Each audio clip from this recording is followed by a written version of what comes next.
My name is Bree, and this is my testimony.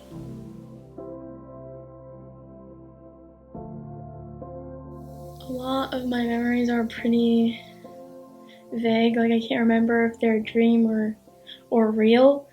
I remember that my birth parents, they were not married whenever they had my brother and I. I remember that we lived in a duplex, and one of the memories I have that I can remember really well was, so there was a duplex, there was one across the street, and then there was another one across the street, and we had these friends that we would go to just to hang out with, and my mom was pretty good friends with them. And I'm thinking our neighbors called the cops on our parents a lot of the time when they were fighting, because I remember my parents going on and off in jail, and I'd go visit my dad or I'd go visit my mom, and so one of the times, I think my mom knew the cops were coming, or she got the cops call on her because we were hiding at their house, and then the cops showed up, and we were put in the cop car, and they took us to this house where they said my mom needed to be separated from our dad until they could fix their problems. And there was a whole bunch of other women there with their kids. And one night we were walking, and I asked my mom, "Where are we going?" And she said that we were going to see our dad. And I'm 6 of the time telling her that, didn't the cops say we weren't supposed to go see our dad? Like, we're not supposed to be going there. She was like, "Oh, it's okay. It's gonna be okay." Well, they ended up getting in an argument, and the neighbors, I'm pretty sure that's who called the cops. I don't remember how my parents knew, but then our mom was hiding in the basement, and our cops showed up banging on the door. It was a very traumatic scene, and our mom was put in jail. And then the next day she got bailed out, and we were then taken to our aunt's house. So, and I remember our dad being very abusive to our mom. He was an alcoholic and a drug addict, and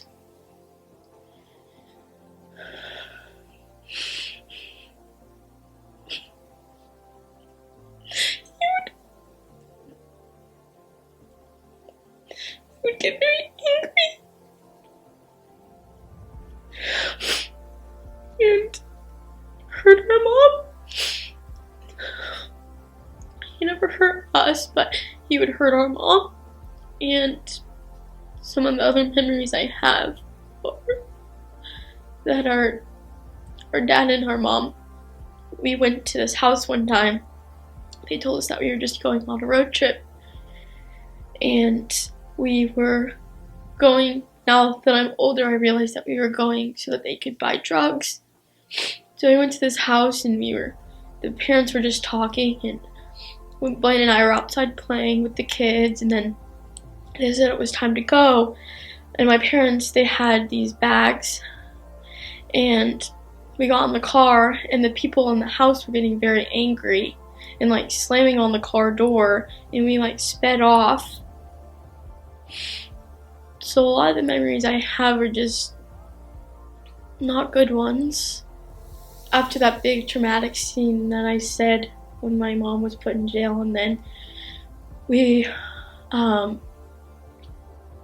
our so our grandma bailed our mom out the next day, and then we were taken to our Aunt Tara's house, which is our dad's sister-in-law, so our dad's brother, and we were there for, I think, a week or two.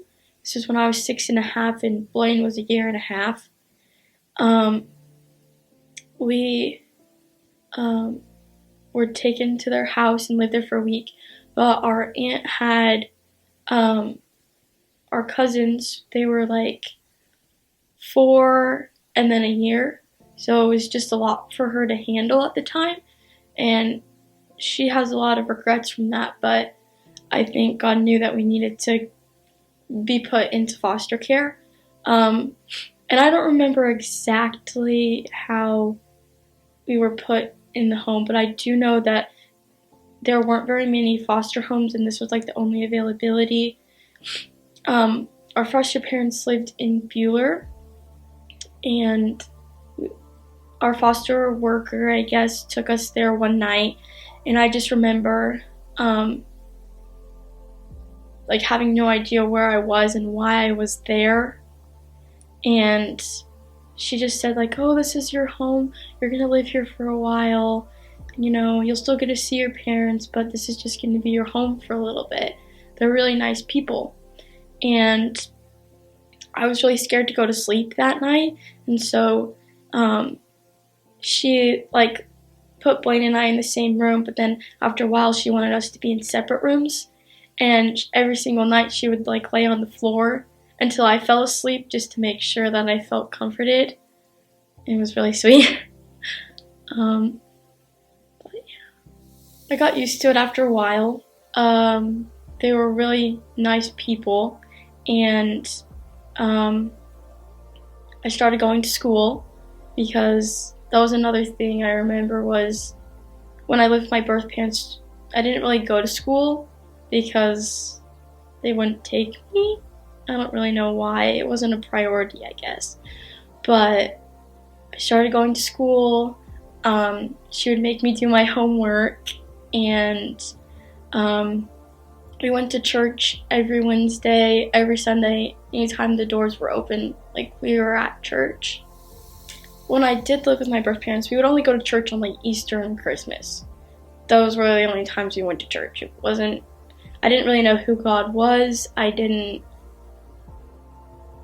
didn't know who he was. I didn't know why we were going to this building all dressed up for Easter and Christmas.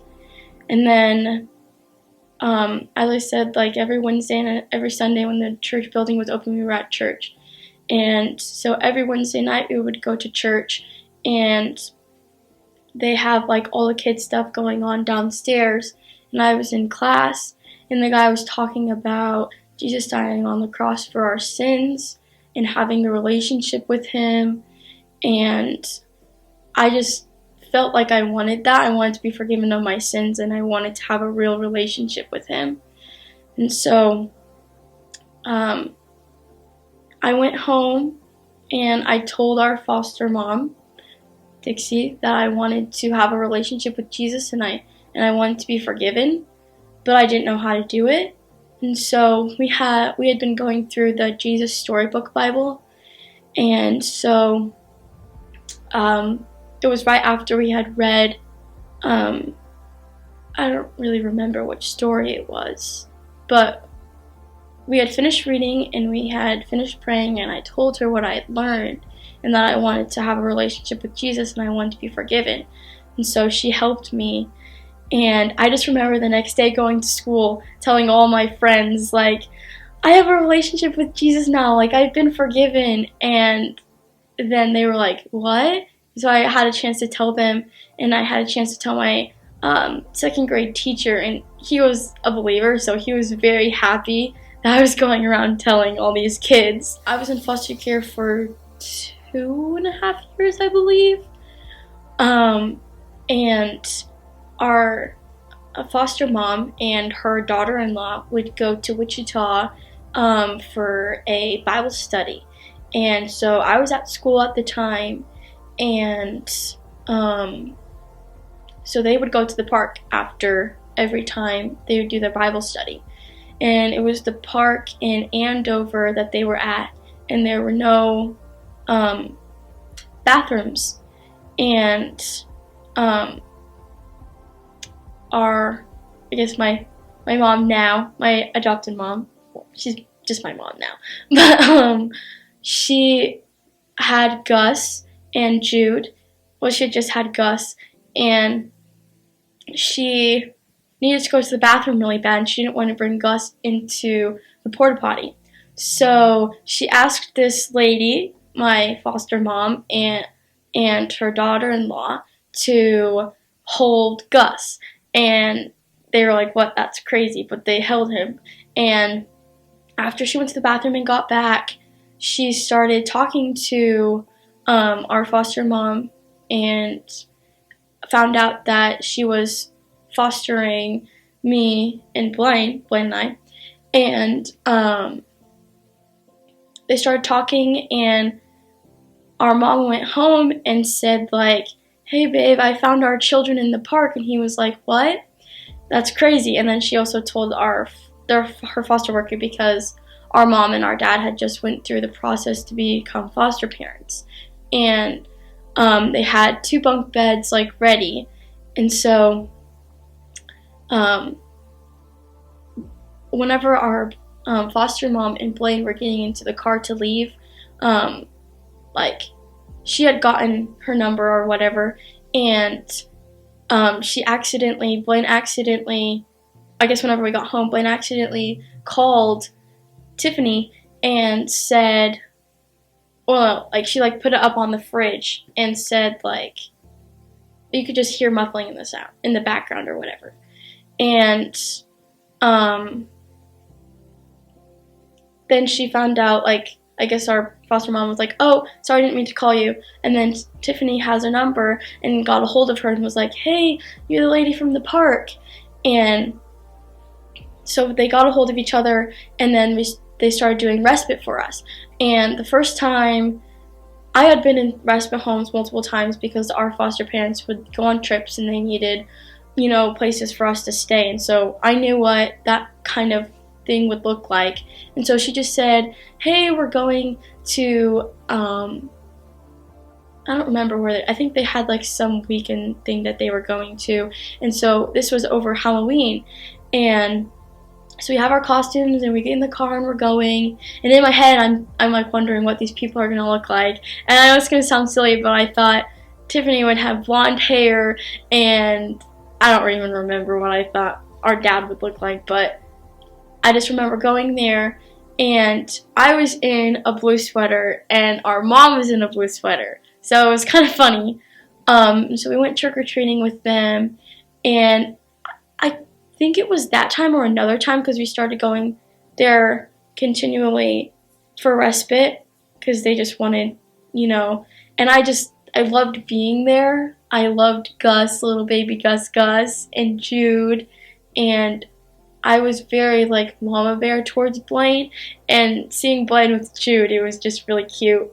And I think it was that time in the basement, Blaine and I were going to be a caterpillar and a butterfly for Halloween, and I think the headband that I was wearing broke, so we went downstairs in their basement so she could fix it. And I just remember asking her, like, would you want to adopt us, or like, are you going to be our parents?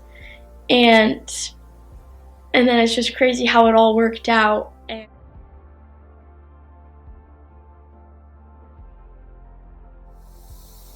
I guess, like, my mom and dad chose me, and they love me, and it's a good view on that. God chose me, and He loves me, and I know that I'm gonna go to heaven, and I'm gonna be with God who chose me and loves me, and with people that love me as well.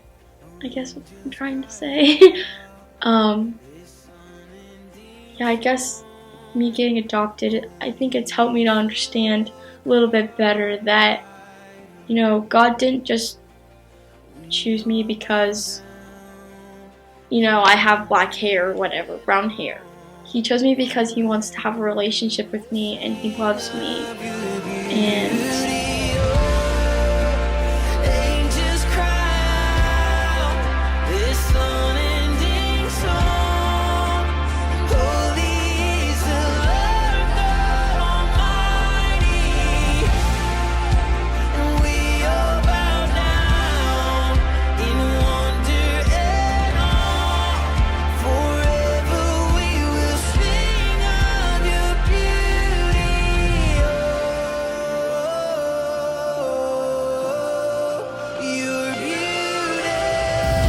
when you're going through hard things,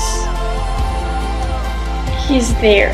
And even whenever you have a relationship with him and you're growing closer with him, you're still going to go through hard things, but he's there to help you.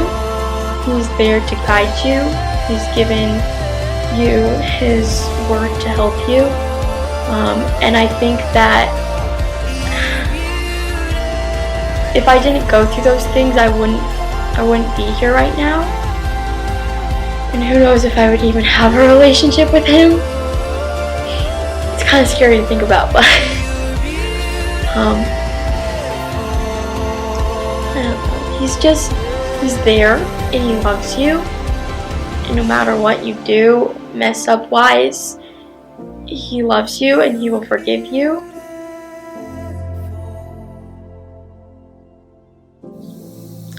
My name is Bree, and this is my testimony.